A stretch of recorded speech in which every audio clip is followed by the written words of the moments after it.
Alright, what's up guys? It's Devon back doing a final thoughts video for the 2023 RBC Heritage. Just going to do something quick. Remember, I did say in the Draftkings show to keep an eye on the weather.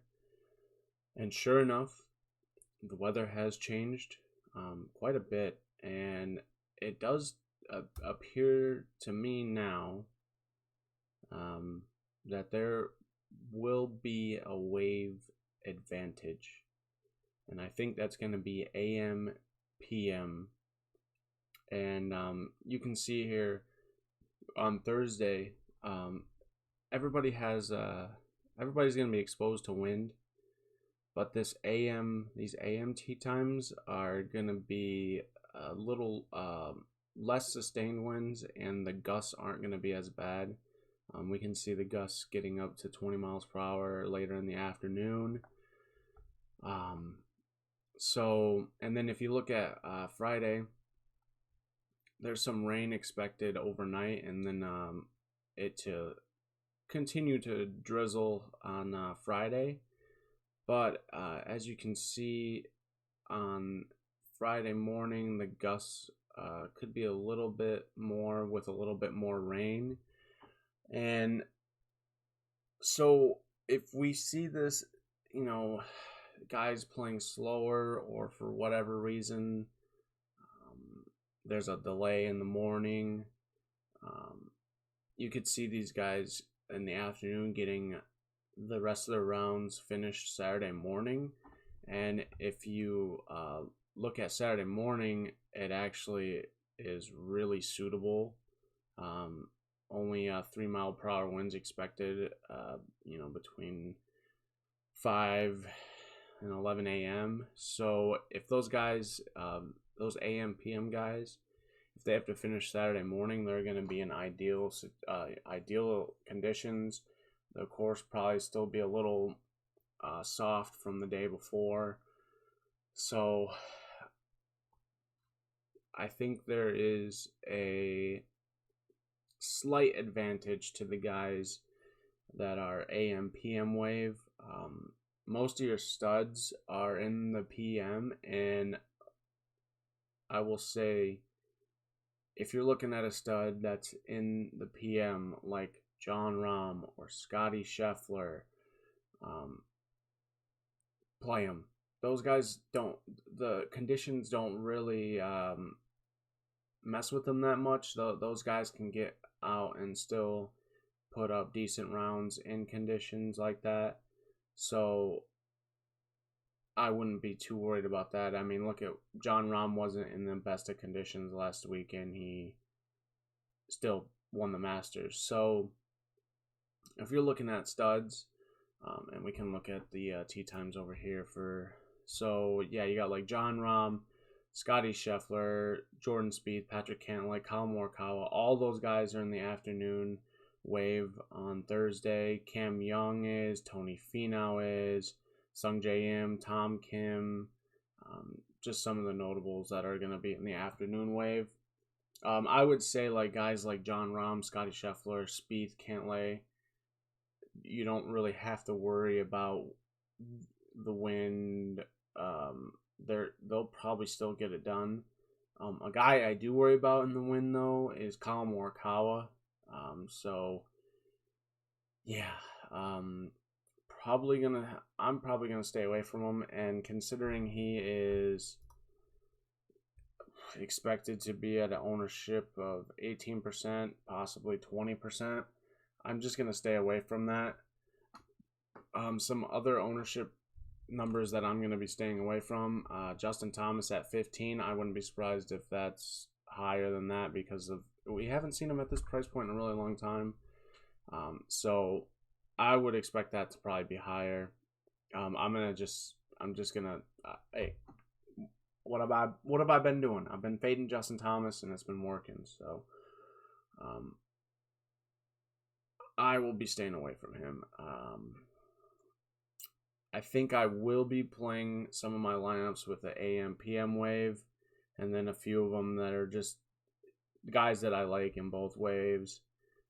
But like I said, if these AM PM guys, Friday afternoon, play in the morning was slow or there's a delay and they have to come out and finish the round Saturday morning, they're going to be in some ideal situations on Saturday morning. So, so for now, what I've got this clicked on Pete Dye, but so I'm not really worried about what's on the screen.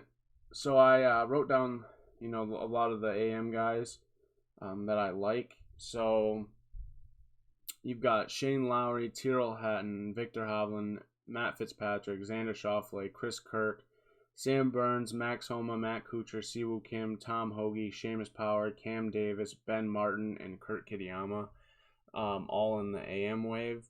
And these are the guys I pulled that I like. I will say at this point, I'm going to say Max Homa is a core play for me at 9,100. We haven't seen him at this price in a while. Yeah, he may not have the best history here. Let's just take a look at that. I don't know if I really deep dove Max Homa in the DraftKings show. Yeah, he played it once in 2020. He was a different player then. That was a similar field to this, like I stated in the DraftKings show.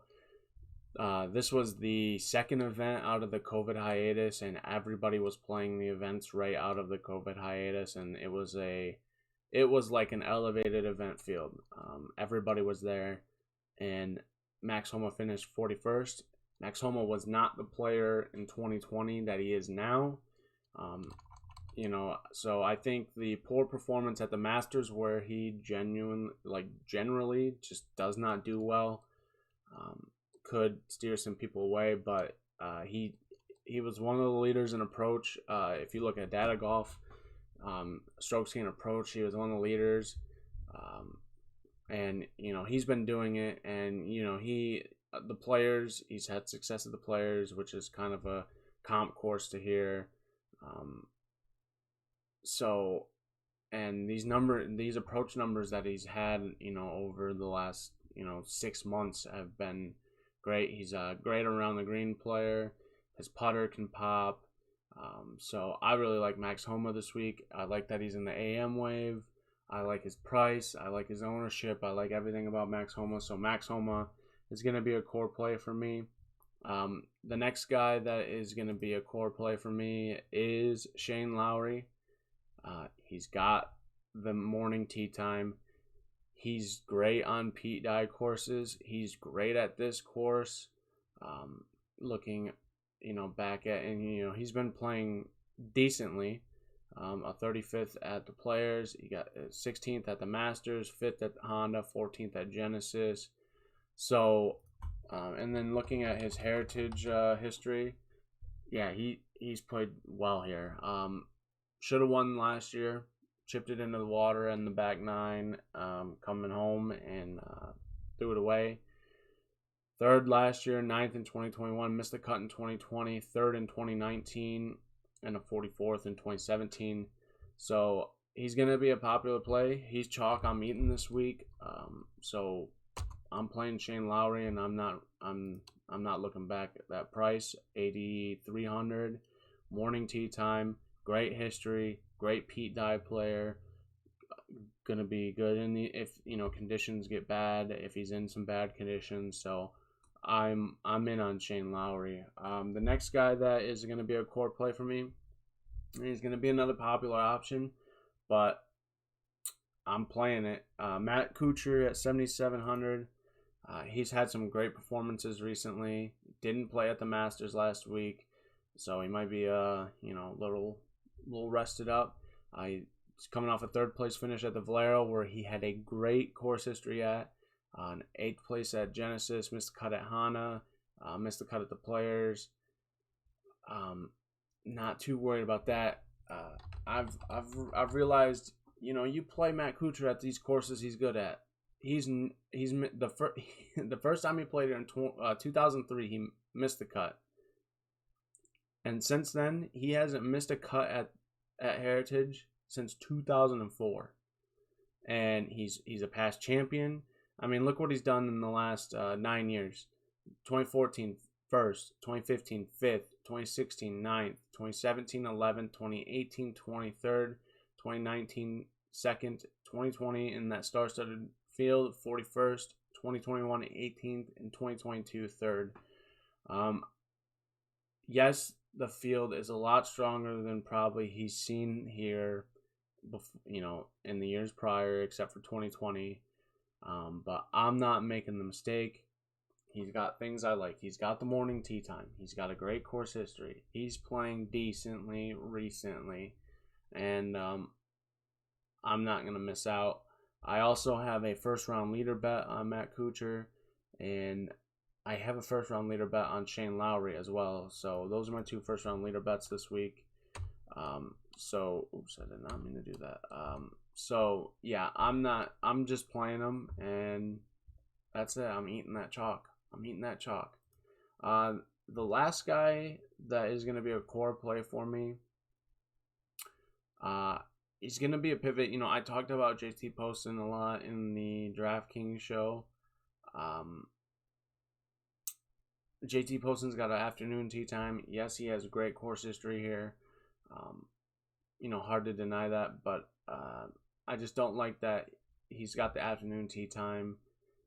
So a guy that I'm pivoting to right in his range, right at the same price as him, is Seamus Power. Seamus is good at these positional courses. He's been playing well. He made the cut at the Masters. He did miss the cut at the Players. Basically dead last after the cut at API, but a 14th at Genesis, 20th at Phoenix, 15th at Pebble Beach. He's someone I like, and he's played here once in 2019 and he finished 6th. So yeah, I like Seamus. I'm gonna be playing him at 7,300. Good. One performance in course history, but it was a good performance in the morning wave. A guy that can get around this course, and I'm playing him. So I'm going to be playing Seamus Power. Some of the other guys that I like that are in that morning wave: Tyrrell Hatton, Victor Hovland, Xander Schauffele, Cam Davis if you need a cheap guy. Finished 3rd here last year. That is what I've got. I haven't added any more outrights. Well, I did actually. I'm sorry. I added Max Homa this morning. He was 30-1. I was waiting for the boost on DraftKings. They gave a plus 250 boost. So I boosted Max Homa to 32.5 to 1 for the victory. So I've got Max Homa at 32.5. I've got Shane Lowry at 40, Tyrrell Hatton at 40, Tom Kim at 45, and JT Poston at 110. Don't necessarily like now seeing the weather and the waves, the Tom Kim and the JT Poston, but it is what it is. For one and done, C-May pointed out on the DraftKings show or the research show, that he's got a feeling that Xander could do it. He was talking about how he used Xander in his one and done at the Masters. So did I. I have seemed to be 1 week early on guys, and I could see Xander winning this week. He doesn't have the best course history here, but his approach numbers are great. He's been playing great recently. So I used him last week. I can't use him for one and done this week, but I'm going back to him at 9,300. I mean, when's the last time we seen Xander at 9,300? I don't know. I don't remember. So, and he's going to be at lower ownership because he's he's around guys like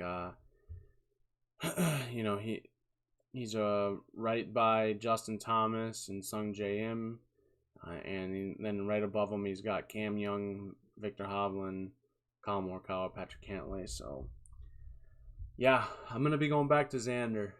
I'm gonna be going back to Xander and Max this week. I like the ownership, like that they're in the morning wave, like their approach numbers. Both of them great around the green. Can get the putter going. Max especially. Xander can too. So I'm going back to both of those guys at 9,300 and 9,100. And so for my one and done this week, I'm just gonna take Shane Lowry. I tossed around Tyrrell Hatton and Tom Kim. I'm definitely not gonna take Tom Kim now. I'm just gonna stick with Shane Lowry. I'll save Tyrrell Hatton for another day. I was looking ahead. There's not that many events left for the year. So, yeah. Yeah, I'm just going to take Shane Lowry here. Save Tyrrell for somewhere else. Save Tom Kim for, like, the Wyndham or something. Yeah, so hopefully we can get a good finish out of Shane this week. Maybe first round leader. Maybe an outright. I mean, I'll take all of it. So, yeah, Shane Lowry's my one and done this week. And that's going to do it. I just want to do a little quick video, do an update. Good luck. Won't be any content tomorrow. There will be, a lot of people are taking the week off for the Zurich. I will not be. I will be back for the Zurich. I've already got some teams that I like. Obviously, you have Max Homa and Colin Morikawa. Got Patrick Cantlay and Xander Schauffele. The team that I'm really interested in is Justin Suh and Sahith Theegala.